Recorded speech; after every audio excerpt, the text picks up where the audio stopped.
Hello friends, இந்த video வந்து பார்த்தீங்கன்னா சமயபுரம் மாரியம்மன் தேரோட்டத்துக்கு முன்னாடி நாள் நைட்டு தாங்க போயிருந்தோம்.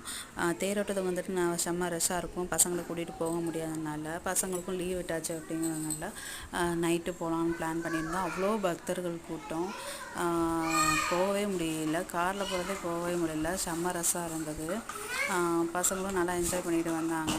போகிற வழியிலே வந்து பார்த்திங்கன்னா நிறைய பால் குடம், அலகு குத்துறது, இந்த மாதிரிலாம் சட்டியில் நெருப்பு ஏற்றிட்டு போகிறது, அந்த மாதிரிலாம் எடுத்துகிட்டு போயிருந்தாங்க. பார்த்திங்கன்னா அதையும் தாண்டி நாங்கள் பார்த்துட்டு போயிட்டே இருந்தோம். போகிற வழியிலே வந்துட்டு அன்னதான சாப்பாடெலாம் நிறைய பக்தர்கள் கொடுத்தாங்க. அவங்க வாங்கி சாப்பிட்டு நேராக போயிட்டே இருந்தோம். போயிட்டு சாமி உள்ளாரெலாம் கோயில்கள்லாம் போக முடியாதுங்க, கோபுர தரிசனம் மட்டும் பண்ணிவிட்டு கொஞ்சமாக வந்து ஃபேன்சி ஐட்டம்லாம் சில பொருட்கள்லாம் வாங்கிட்டு அங்கேருந்து கிளம்பிட்டோம். தேங்க்யூ ஃபார் வாட்சிங்.